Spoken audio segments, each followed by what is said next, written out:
Golden State Warriors open up trade season with the first semi-big trade of the season when they acquired Dennis Schroder. We're going to talk a little bit about that. And is this a precursor to them possibly going after Jimmy Butler? Mark Stein does seem to believe, so we're going to talk about that. Plus the NBA Cup final, and Michael Porter Jr. is apparently out there on the trade market as well, as the Nuggets are looking to add to their team. We're going to talk about all that and more right after this. Welcome to the number one place for your daily basketball news and analysis, NBA Central. What's going on, basketball fans? Welcome to another episode of NBA Central, your number one spot for everything basketball related. I'm the host, Terry Hayes, but more importantly, you guys can follow the channel at NBA Central Pod on every social media platform we happen to be on. With that said, let's go ahead and get into the content for today, y'all. And so the Golden State Warriors acquired Dennis Schroder on their team. Now, this is, I know people are looking at this and asking how big of a move could this be. When you look at it, Schroder right now is averaging a career-high 18.4 points per game, 6.6 assists per game. He's shooting the ball 45% from the field, 39% from three-point range, and 89% from three. Almost a 50-40-90, a 40-40-90 player, 45-40-90 player. And when you look at it, Dennis Schroder has had a huge impact for the Brooklyn Nets. When he was on the court, the Brooklyn Nets were 13.9 points better per 100 possessions with him on the court. That's the fourth highest among any NBA point guards, according to Cleaning the Glass. So Dennis Schroder was helping it. And so for this trade for the Brooklyn Nets, it's about them kind of course correcting to get back on the road for their tank. Now, they could make subsequent moves and further moves in this to kind of solidify their chances at Cooper Flagg or any top pick in this draft. And for the Golden State Warriors, this is a pick that is going to add some much-needed firepower off the bench for that Golden State Warriors team, especially when you look at how Buddy Hield has really kind of died off from where he was at the start of the season for the Golden State Warriors. And so this helps the Warriors solidify them. We know that they were a team that is wanting to try to go on a run with Steph Curry and try to take advantage of what they were. And so they're adding Dennis Schroder to their team. And it didn't really take much for them to get him, really, when you look at what they had to give up to get him as well. So this is them. They're sending they're getting to the Warriors are getting Dennis Schroder and a second-round pick. And they're getting DeAnthony Melton and 3 second-round picks. That's from Sham. So the Brooklyn Nets are stacking up on picks. They get DeAnthony Melton, who's a young player there who still has, I guess, some promise. But, again, nothing that's really going to change their chances to get a top pick in this draft. And so this is an overall solid deal where both teams really get what they want. I mean, that's just what it comes down to. They both get exactly what they want. DeAnthony Melton, 26 years old, a player that has shown some flashes over his career, but nothing too crazy. He's averaging 10 points per game on the season. And the Brooklyn Nets, it's clear. They're trying to maintain and hold on to that pick, and there's nothing wrong with that. They want to make sure that they're going to have an amazing pick in this draft. And we'll see what shakes out and how successful they are at that and what other pieces they could be moving. We've heard Cam Thomas could be available. Nick Claxton, who just signed a long-term deal, could be available. Ben Simmons could either be available in trade or end up being bought out. So the Nets are really going to be looking at what they can do before the Warriors. This does add some much-needed firepower off their bench. You're now looking at this team. They're going to be able to do some things that they did prior with with multiple guard lineups and having Dennis Schroder out there and Podziemski coming off the bench. You got Buddy Hield, who, this may actually help him become a better player as well and get back to what he was. And so this team has a solid bench, has a solid rotation. You still got Kevon Looney, Trace Jackson Davis there as well. So we'll see how much the strength for the Warriors. But there's been some further speculation now that could this be a precursor to a deal that kind of gets them Jimmy Butler, which, now with already having Schroeder there, I could kind of see maybe a little bit more. And so this one also comes from Mark Stein. He says this: league insiders continue to describe Golden State, as things currently stand, as the only team of the 4 most frequent mentioned as potential Butler suitors, as having interest in the 35-year-old that could eventually lead to some substantive trade talks. Houston and Dallas have not registered tangible interest in Butler trade pursuit, while the aforementioned Suns could realistically only construct a workable offer for Butler if the Heat are willing to take Bradley Beal. Miami, remember, had no shortage of reservations about Beal in the 2023 offseason and abruptly abandoned its interest in trading for him, partly put off by the no-trade clause in Beal's deal, but also the sheer salary numbers involved. So that's a lot for Mark Stein there, but it all points towards or says that right now the Warriors, of any of the teams that Jimmy Butler has been mentioned in being interested in and that have been reported as destinations for Jimmy Butler, they're the only team that has has a realistic interest in him as things stand right now. And so, listen, if you're able to add Dennis Schroder and you're able to add Jimmy Butler all at the same time, right? All in the same, before the same trade deadline, same trade season, it does solidify your chances, at least on paper. Now, I still have my reservations about a 35-year-old Jimmy Butler being added to the Golden State Warriors, but that's what they want. They want to get a veteran piece there. We've seen Jimmy and what he's had to do and had to expel to have that Miami Heat team look good. He wouldn't have to do nearly as much there. Draymond Green is back to being the defender he once was. So if you're able to have Steph, Dre, Jimmy Butler there, right? You still have Buddy Hield. I don't think that, like, he's not going to go anywhere. You have Dennis Schroder coming off the bench. Of course, Kuminga would be one of the pieces involved in a potential Jimmy Butler trade, which would make a lot of sense for Miami. And then at that point, you still probably got Kevon Looney. Maybe you have to give him up. Podziemski, I can't see. Maybe the Heat would want him, but overall, that still leaves you with a solid enough team to try to make a run in this year's playoffs. Now, the Warriors still got an upward battle. Yes, they're 14-10 on the season. They've looked really good at points where they've kind of cooled off some. But is that enough? Now that Dennis Schroder is there, I'm going to throw this question to you guys. Would Jimmy Butler be enough to potentially make this Warriors team a team that could go on a long playoff run and maybe even contend to come out the West? I don't personally think so, but let me know what you guys think down below. But with that said as well, man, Mark Stein also added in this. There's rising belief league-wide that the Miami Heat are indeed willing to trade Butler before the February 6th trade deadline. This goes hand in hand with what Sham said. More teams consulted than not believe that Butler is also seriously eyeing new locales for the first time. It's a notion reinforced by widespread belief that Butler is determined to bypass next season's $52.4 million player option, no matter where he is on February 7th, to become a free agent on June 30th. So this adds in another wrinkle to this conversation, right? For the Warriors or for any other team. If Jimmy Butler is focused on not taking that player option, right, and becoming an unrestricted free agent regardless of where he goes, does that make teams a little bit less on being in on a Jimmy Butler trade? Or does it make them more in case, I mean, you can negotiate, maybe you get them less than that initial hit of $52 million, but paying more over time, right? It's not necessarily saying that Jimmy Butler wouldn't look to re-sign with the team that signs him, but seems like he's interested, as he should, in getting a more long-term offer. Now, that could come back to bite Jimmy Butler in the ass, right? We've seen it happen before, especially depending on how the season finishes for Jimmy. But, locking in more long-term money and more money overall than what you'll just get in that one season at $52 million, that's kind of what we've seen players do before. If you can lock in more money over more time to kind of lock yourself in there and guarantee yourself some type of stability, that's what players tend to do. And Jimmy Butler is probably going to want to own his own destiny as far as, hey, listen, especially if I finish the season strong, I want to be able to command and detail where I'm going to be at to probably at that point your last major contract in your NBA career. So, it's another thing to watch out for as this trade deadline approaches and as Jimmy Butler's still one of the names out there that people are talking about that could be on the move. I ultimately look at it and I say, hey, Jimmy needs to do what's best for Jimmy. And the Miami Heat need to do what's best for their team and their franchise. I personally have thought since the beginning of the season, moving on from Jimmy is the clear decision that makes sense there. Go younger, get younger pieces where you can, try to build around Bam, take advantage of the season that Tyler Hero's having as well. But they have some young pieces there. And Khalil Ware, Nikola Jovic, right? A lot of players there, Jaime Jaquez, that are younger. And so, maybe if you can kind of retool that roster to be more geared towards that. Now, the Heat also have to look at the fact that without Jimmy Butler being a big part of why that team is that this Miami Heat team is kind of mid. And that's what we've seen so far. But, you never know how things are going to work. Heat culture is a thing. And I think that the Heat do have that added advantage over some other teams, is always looking at, hey, we got the culture that's going to develop guys. And maybe that confidence is something that's going to pay off for them in this case as well. But let me know what you guys think here in that as well. With Jimmy Butler set reportedly to want to opt out of his contract regardless in this offseason, no matter where he's traded to, do you think this makes teams a little bit less interested in making a move for Jimmy Butler, considering what it's going to take as far as giving up future assets and what it's going to take to just match that salary of Jimmy Butler? Let me know what you think on that down below.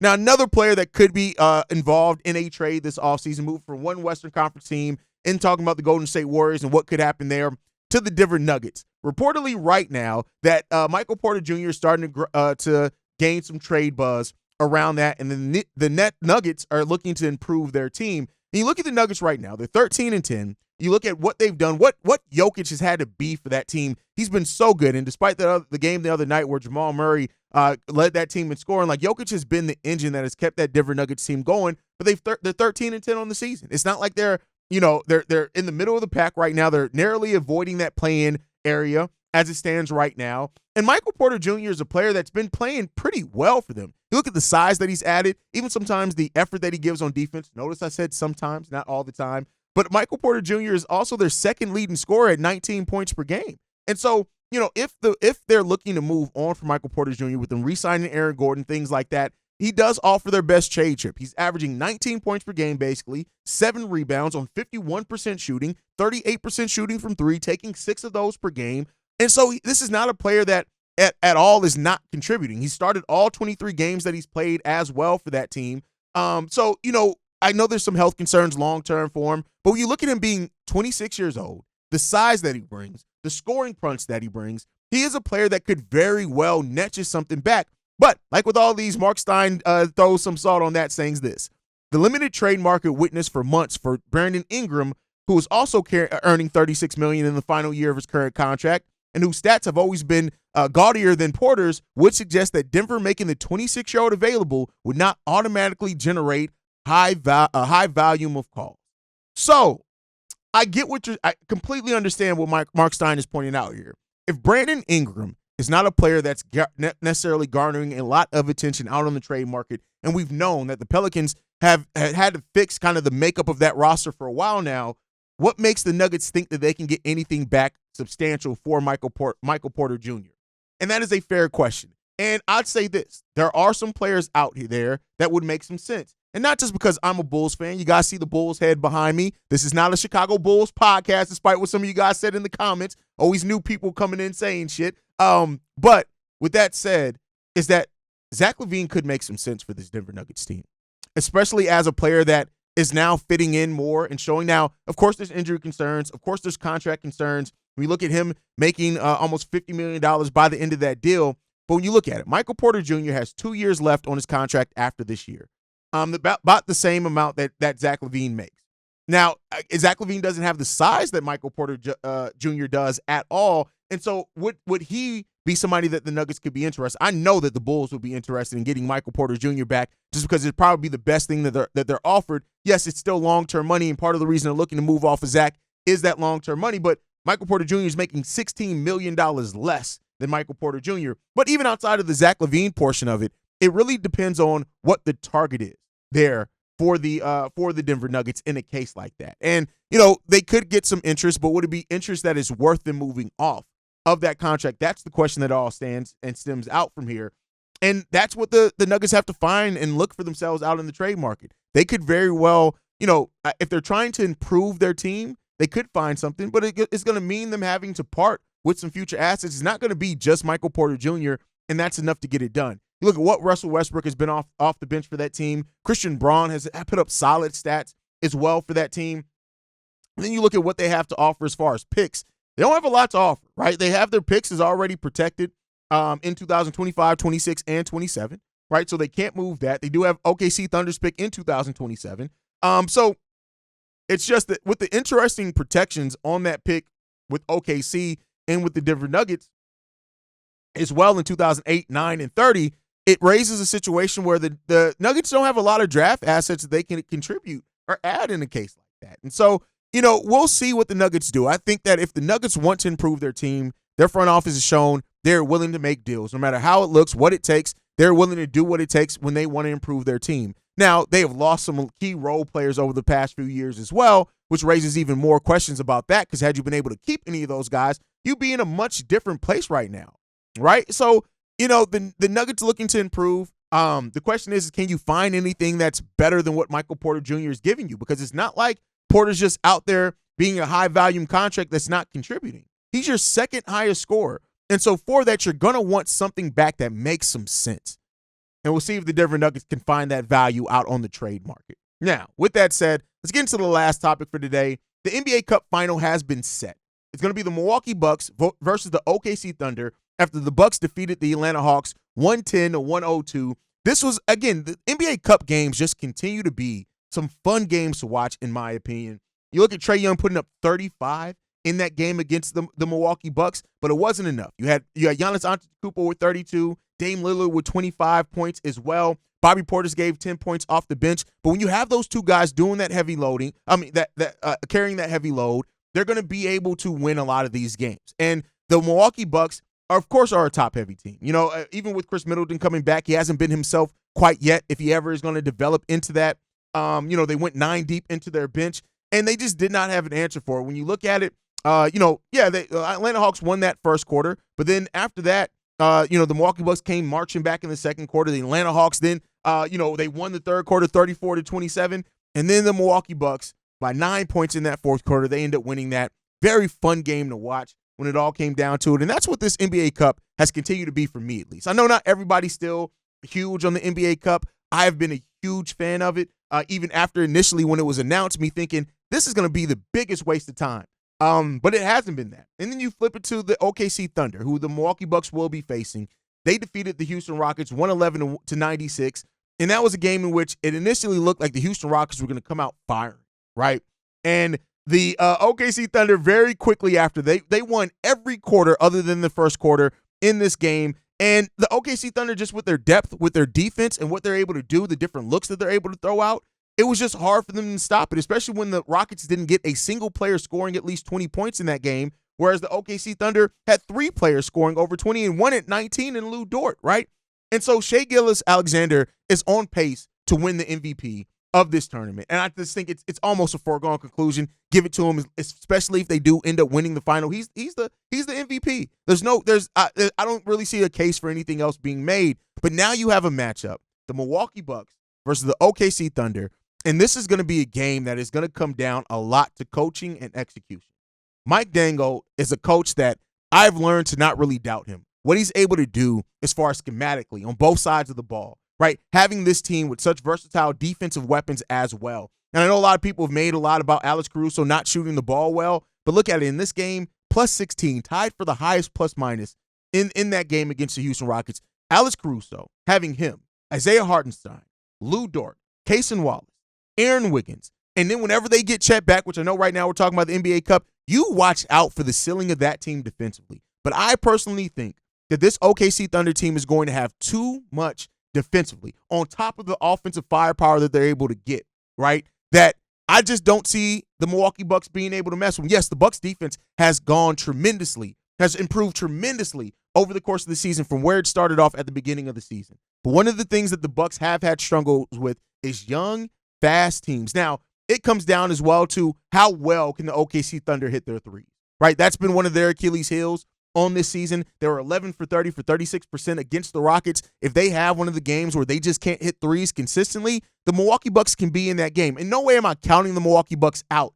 I just look at when you look at the strengths and how those strengths match up with weaknesses of the opposite team, I personally just look at it and I say this is a team that can play into and take advantage of every single one of the Milwaukee Bucks' weaknesses. And as long as that's the case, it's going to be a uphill battle, a huge uphill battle for this team. And we'll see what happens there. Man, maybe we can be wrong. Maybe I will be wrong, and the Milwaukee Bucks, especially with Dame and Giannis, they just are proved too much. But this defense of the OKC Thunder, they have proven that there's almost no such thing as too much for them because of the different looks that they're able to throw defensively at you while still being a hugely and effective and efficient offensive team. So I think when you look at this final in the NBA Cup, it's going to be a fun game. At least I hope so. I don't want to see a blowout in the damn finals, right?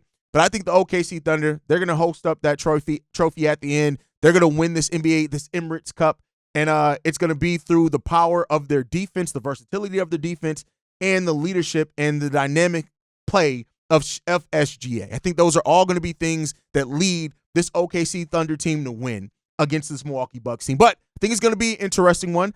This tournament, like I said, it's been really fun basketball in these tournament games. And for somebody who was on the side of it that I was coming into this whole thing, where I was doubtful that this would even be something that would be enticing or entertaining, they've really shown, it's very entertaining. And this is something that has been a lot of fun to watch. But let me know your guys' thoughts down below. Have you been as entertained with the NBA Cup as I have? Who do you have winning in the final? Do you got the Milwaukee Bucks? Do you got the OKC Thunder? Let's also hear why down below. Thank you guys for tuning in. Make sure you're following the show at NBA Central Pod. If you want to follow me personally, you can do so at CEO Hayes.